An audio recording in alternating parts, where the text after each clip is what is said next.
Another chicks, another boo boys.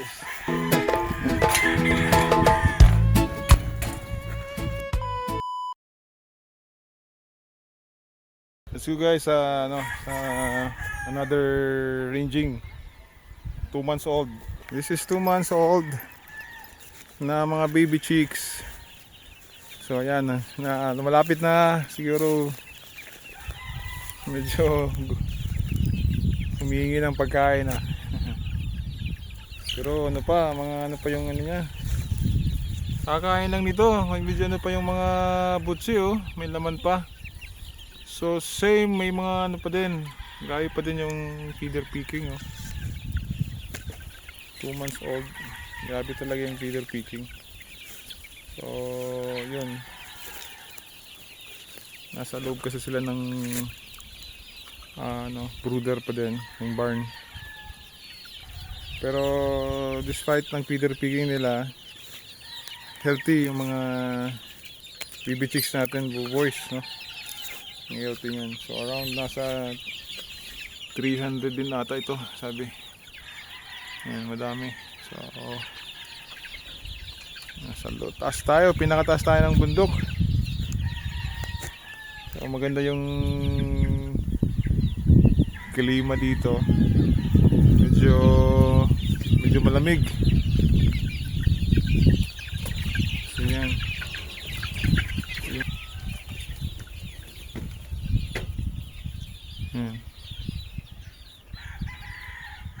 Ito yung brooder nila paggabi. So dyan sila naka-house. So madami ito po boys, naka-scattered lang dito sa ground. Yan. So probably mga nito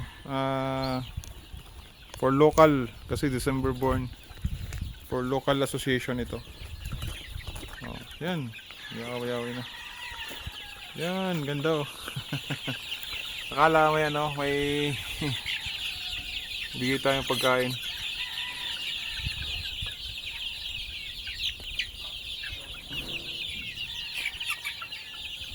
Kitik.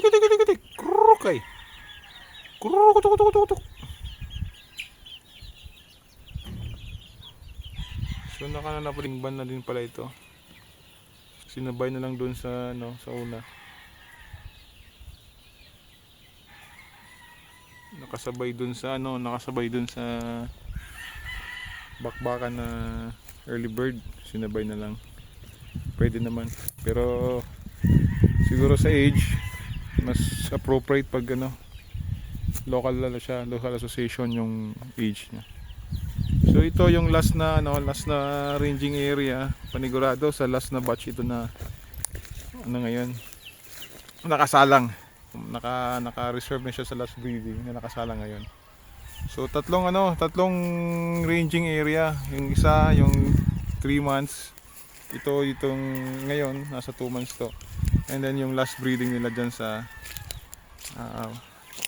last na ranging area. So parang 2 hectares every ranging area dito. So covered siya ng net, palibot siya, tapos madaming puno sa itaas ng bundok. So masaya pag mayroon ka ng ganito. Napakasaya.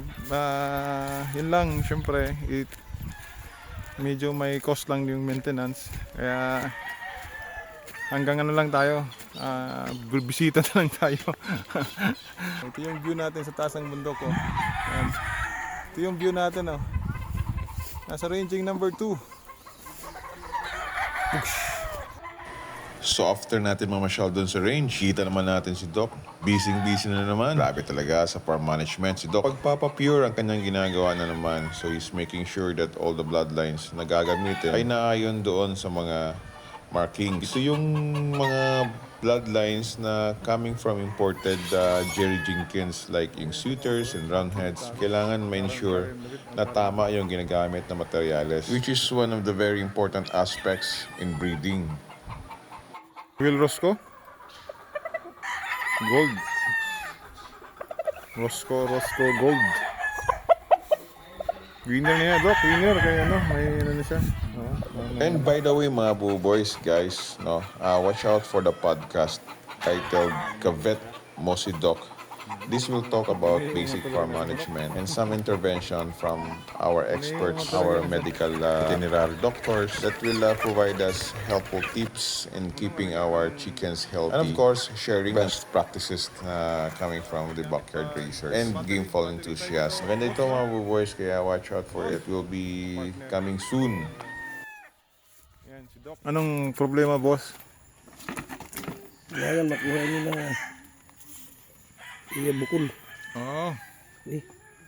Ani ba sini kinasisi pero dili ni kinasisi. Hindi na, Juan. Hindi na... Ano yan? Eri, Sinyalan? Hindi na sinyalan? Kasi surti na.